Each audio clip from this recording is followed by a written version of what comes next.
the first we discuss is the nature of drama. Drama is a collaborative art form. Unlike others genres of creative writing, a playwright's work is just at the beginning. Actors, directors, designers, and choreographers all contribute the beginning, the script to life on stage. Unlike fiction, drama is written as a guide for performance, not just for reading.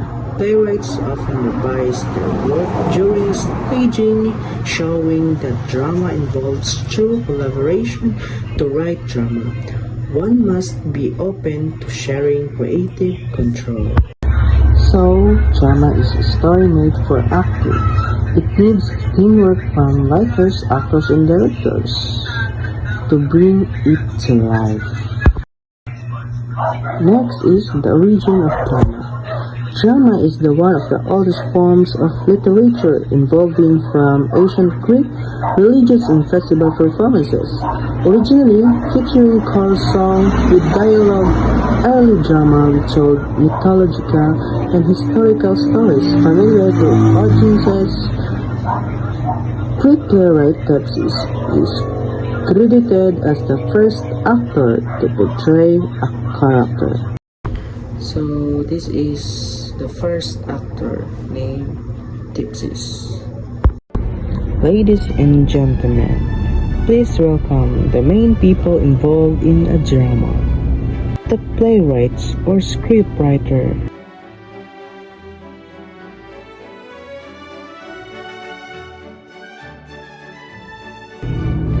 Director. Producer.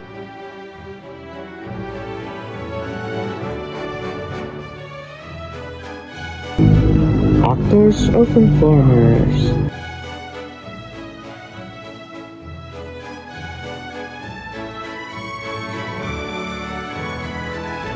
Stage manager.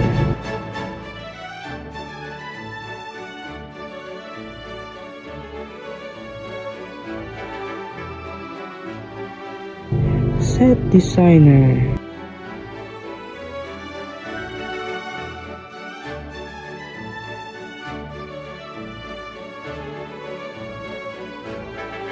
Costume designer.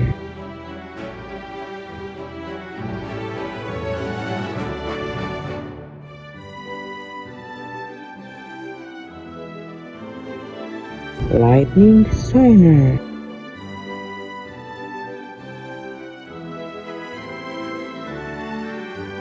Sound designer.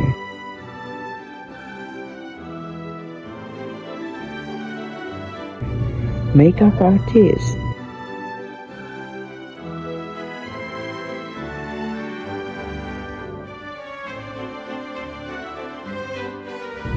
Props master.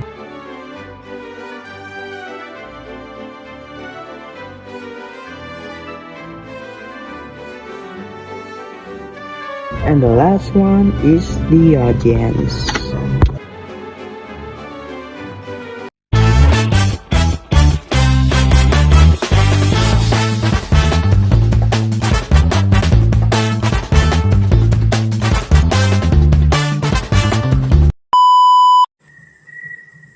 Good day everyone, I am Danica Berondo. So today I'll be explaining the types of drama.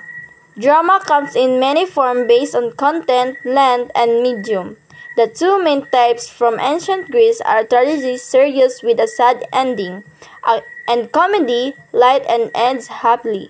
These forms still help us understand modern plays and musicals today.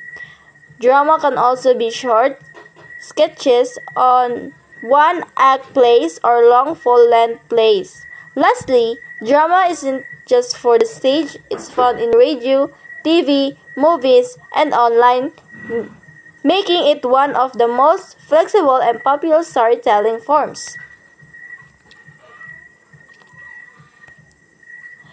So, drama comes in many forms depending on the content, length, and medium.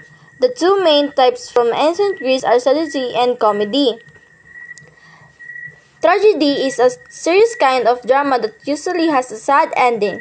For example, Romeo and Juliet is a tragedy because it ends with the death of the main characters. Another example is Titanic. Even though it's love story, the ending is heartbreaking.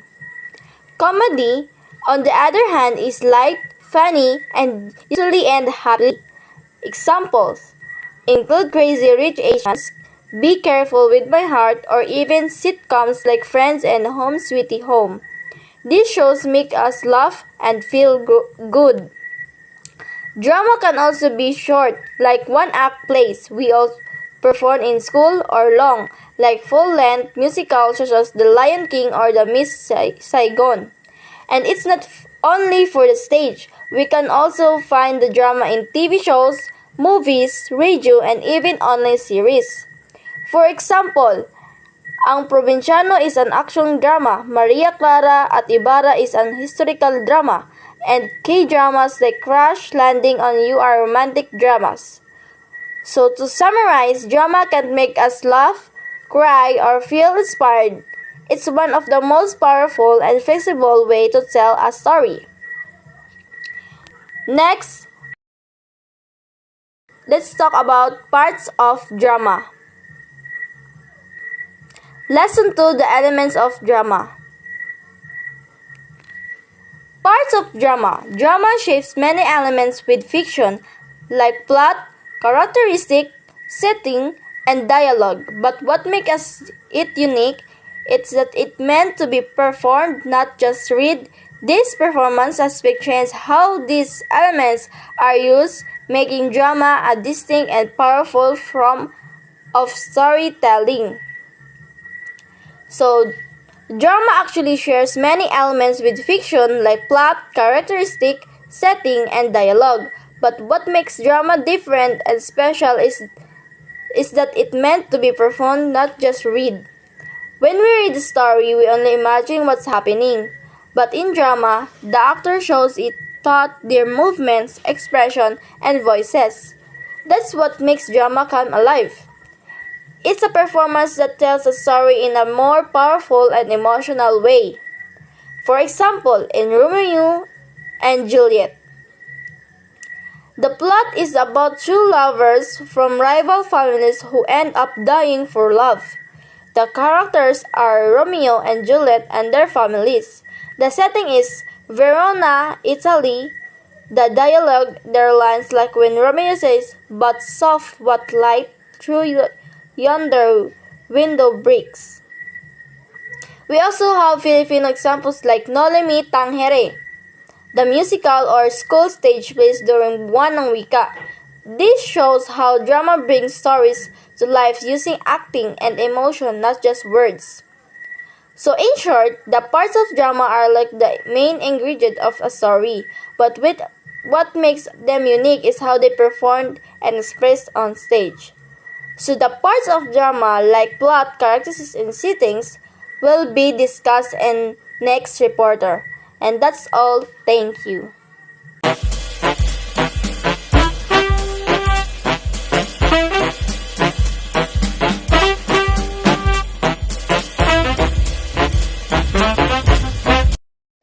Magandang hapon, sir. So, ang aking tatalakayan ngayon ay tungkol sa plot.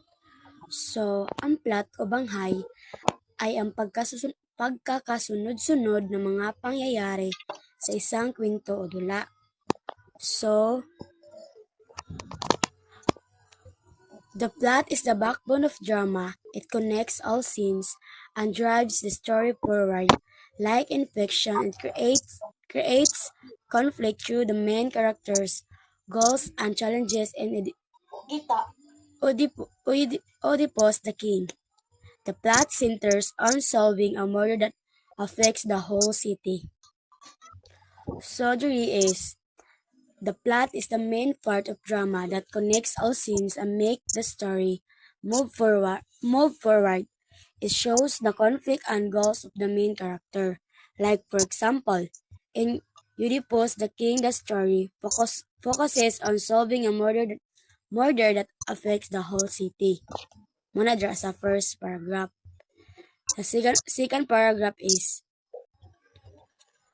Unlike fiction, drama move fast because plays are performed within a limited time.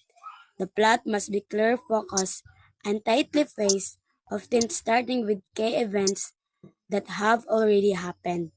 This makes plot structures and drama both essential and efficient. So there is the second paragraph is drama moves quickly because it is performed in a short time. The plot must be clear and focused only on important events. Like for example, plays usually start with key moments to keep the story fast and easy to understand. Moro na ako po, sir. Thank you. Good morning, ma'am. Good morning, everyone. So, what I'm going to discuss for today is about characters and settings. So, first is characters. Characters are people, animals, and figures who are in the story. Without them, it cannot tell us what is happening in that drama. For example, is the protagonist, which are the main or hero of the story. It focuses on their life, goals, and achievements. Second is the antagonist, which is the opposite of the protagonist, which is the villain or the enemy of the story. Now, for the settings is a time or place of the story where it tells us where did this drama happen or when. So that's all for me. Thank you. And now for the next reporter. So, good morning, sir. I will be the reporter for Lesson 2 or the continuation of Lesson 2, the elements of drama. So, our topic for today is all about point of view. So, point of view, unlike fiction, drama usually has no narrator. The story unfolds through scenes and dialogue, but point of view still matters. It shows whose experience the audience follows, like Oedipus in the Oedipus the King. Most often, the main character is the point of view character, guiding audience sympathy. However, point of view can also shift between characters, especially in musical or plays with narrators like Our Town. Point of view point of view sa drama, wala'y narrator. Unlike sa fiction, sa storybook, every pages kay imuhang gina-flip ang pages na mga words nga mo basa-basahon. Bali ikaw na lang po nag-narrate sa ka-story. Kada pakli nimo na ginabasa nimo unsa ang katong nasa sulod sa pages, imo na siyang narrate ang story. However, pag abot sa drama, walay naga-narrate. Like, kuan lang siya, ibuta nato na siya sa perspective of the main character. Makita na nato kung makita nato sa movie nga, ang main character dito kay nagkalisod, kanang dagan og struggles, daghang challenges yang kinabuhi. However, kita rin ako na. However, dili lang kay sa main character mag-focus ang drama. At ang scene ang scene kay mo shift siya sa usa ka lugar or sa isa ka place nga nindot og view, nindot tan-awon ng kuan, peaceful. Tapos na siya music background. Pwede ka dito ang mag-narrate. Pero pag in actual scene, dili ka pwede nga i-insert nimo ang narrator diha. Kay ngano ang mga characters lang pwede mo kanang mo istorya, mo action.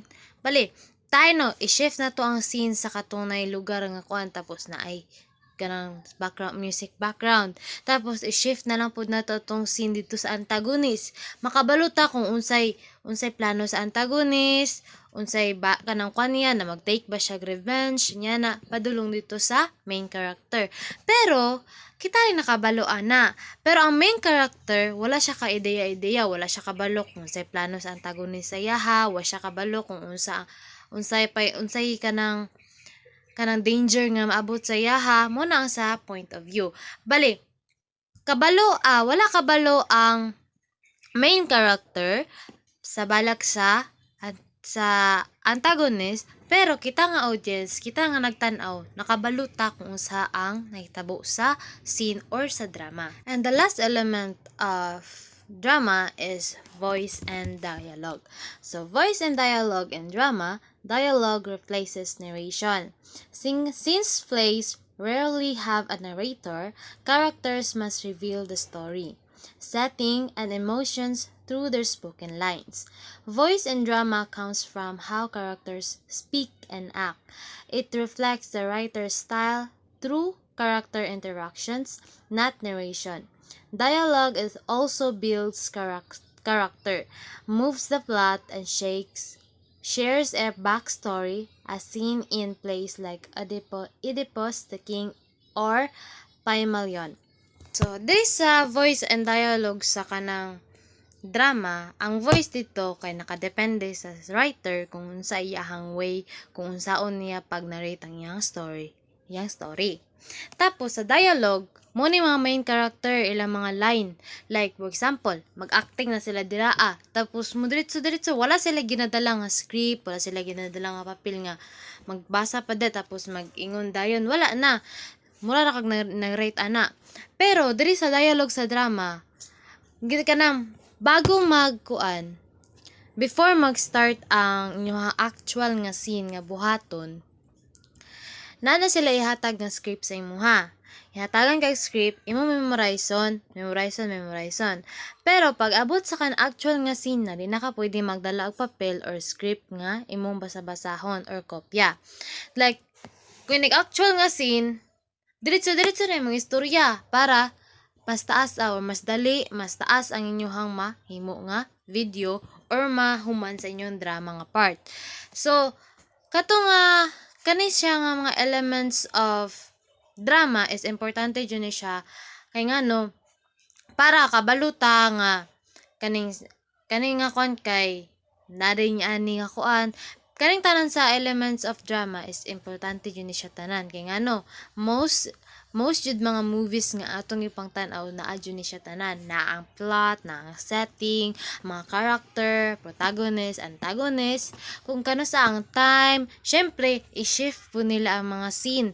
Like sa scene diri sa pinaka-start happy, i-shift na pod lang ang scene sa kuan peaceful, pero pag abot sa kuan climax nanay mga kanang kuan kanang nanay mga away-away nga na lisod ay kuan tapos hangtod nga man ang imong movie makasabot ka sa imuhang gitan-aw kay napoy most movie jud kay naa jud kay lesson nga ma-learn. So maura to ako ang report, sir, and that would be all on lesson 2, the elements of drama. Good morning, everyone, especially to you, Sir Sirato. My name is Genevieve Bal, and I am the one of the reporter ng Lesson 3, The Structure of Drama, at tungkol sa kung paano nabubuo ang isang dula o story sa stage, o parang guide siya kung paano maayos na ilahad ang kwento mula simula hanggang ending. Putting it all together means combining all the key elements, character, setting, plot, conflict, theme, and style into a complete and meaningful story. It's the final stage where writers blend everything they've developed to create a cohesive and engaging narrative. Ang ibig sabihin nito ay yung part kung saan pinagsama-sama mo lahat ng elements ng story, tulad ng characters o mga tauhan, setting o lugar at panahon ng kwento, plot o takbo ng kwento, conflict o problema, theme, mensaheng gustong iparating o kung ano yung aral na iyong natutunan, at style o paraan ng pagsulat o kung paano dinideliver yung story. And that's all. Thank you for listening. Hi everyone, my name is Carlo Magno Perales, and this video we're going to talk about scene and act. First, let's talk about scene. In a play, a scene is about what's happening, not just where it is. This means if the action changes between people, it's a new scene, even if they're still in the same place. When a writer thinks in scene, it helps them plan the story clearly. It also keeps the story interesting for the audience. For example, if two people are talking in the park, that's one scene. But if one person lives in another person comes and a new scene, even if they're still in the same park.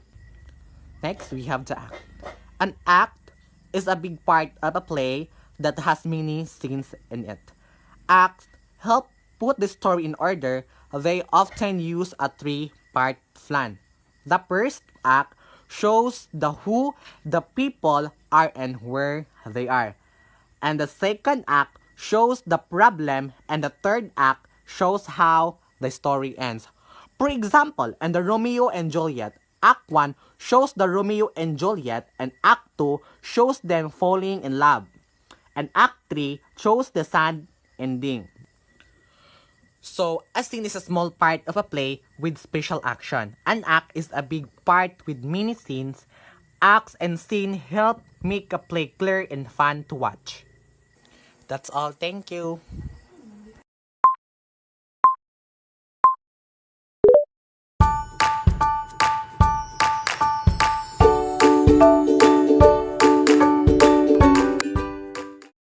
Putting drama on the page. When writing your drama, start with a character list, dramatis personae to track rules. Use scene and act numbers to stay organized and help future collaborator. So when writing a drama, start with a character list aron maklaro kinsa mga characters ug unsa ilang rules sa story. This is the guide para dili maglibog ang reader ug ang mga actors. So, use scene and act numbers to stay organized and help future collaborator. So, ibutang ang act ug scene numbers para organize ang drama ug sayon sundon kung mag-practice or magtanaw ang director ug actors. Ang act 1, scene 1, makatabang to know kung asa nag-start ug asa pod ma-end ang part sa story.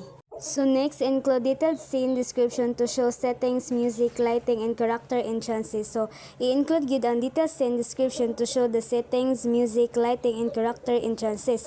Aron detalyado ang description sa scene, unsa ang lugar, unsa kahayag kung naabay music, ug kinsa ang mosulod ana nga character para makita dayon sa imagination sa reader ug production team unsay mood o atmosphere sa story. So next, add acting cues to guide how lines should be spoken. Drama is a collaborative art, so your script should clearly communicate your vision to the actors and production team. So need gid ibuta ang mga acting cues aron mahibawan sa actors unsaon nila pagsulti kung pinasmooth, masuko or malipay or maguol. Ang drama teamwork ani mao nang importante nga klaro imong script para masabtan sa tanan ang imong gusto nga ipakita or ipaabot sa mga readers or sa mananaw. So to sum up, when writing a drama, need na to magsugod sa mga character list which is the dramatis personae para matrack nimo ang mga rules sa mga characters. Gamiton pod ang scene ug act numbers para organize ug sayon sundon. Apil sa imong script ang details nga scene description sama sa setting, music, lighting ug kung mosulod ang characters. Ibutang pod ang mga acting cues para mag-guide ang actors unsaon pag-deliver sa ilang lines. Kay ang drama usa ka collaborative art, need nga klaro nga maipakita sa imong script ang imong vision para masabtan sa actors ug sa production team. So that's all and thank you. Good day everyone, I am Daniela Mungano and today I will report the slide for sounding out the dialogue and final note on drafting and revising drama. So, sounding out the dialogue explains that writing dialogue in drama is a challenge because, of course, it needs to sound natural, realistic, and easy to perform. Unlike writing in novels or essays, dialogue in plays must follow smoothly when spoken by actors. The audience should be able to understand it easily and believe that the characters are also talking naturally. So, for example, instead of writing a line like, I am extremely delighted by your sudden appearance, my dearest companion, a more natural dialogue would be, Hey, I didn't expect to see you here. So, yeah, the second one sounds more realistic for a character in a play, right? This also suggests reading your dialogue aloud or letting someone else read it. This helps you check if the lines sound right. For instance, If a line feels too long or awkward when spoken, it might need revisions. If the words don't feel natural or the emotions don't come across clearly, you should revise until it sounds right. Remember, drama is not just meant to be read, it's meant to be heard and performed on stage.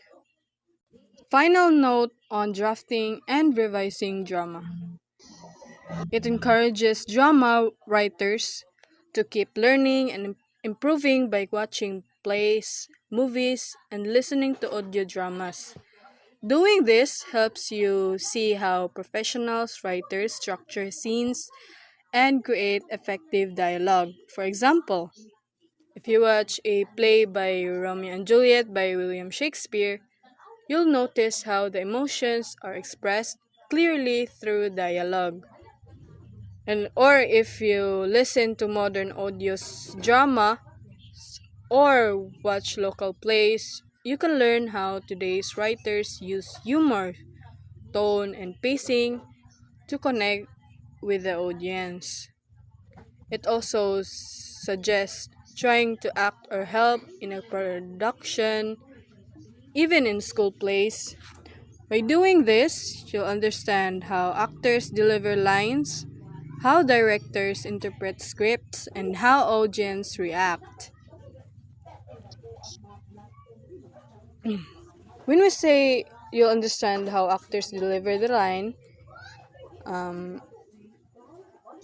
ang dito ay makikita natin kung paano talaga ang mga actress o aktor nasasabi ang mga linya nila sa pelikula man or sa isang audio drama. How directors interpret scripts, paano na mga director naintindihan ang mga scripts nila, and how audiences react. Kung paano rin ang mga nanonood, kung paano rin sila mag-react sa ginagawang drama. These experiences teach you the collaborative nature of drama, that it's not just about writing alone, but about teamwork among writers, actors, and directors. They also help you stay updated with the modern audiences, enjoy like humor, suspense, or emotional storytelling. So, for summarization, make dialogue sound natural and realistic. For example, you say, "Are you okay?" Sounds better than, "Are you in a satisfactory state?" 'Di ba? Yung "Are you okay?" is more natural and hindi siya gaanong malalim kaysa sa nung ikalawa. "Are you okay?" is more better than, "Are you in a satisfactory state?" Another, read lines aloud to check if they sound good for performance. So, yung mga lines mo, syempre, babasahin mo yon ng aloud. Revise until the dialogue feels right when spoken. Watch and listen to plays, movies, or dramas to learn what works. And lastly, join acting or productions to understand how script come alive on stage. So again, good day. I am Daniela Moncano. Thank you.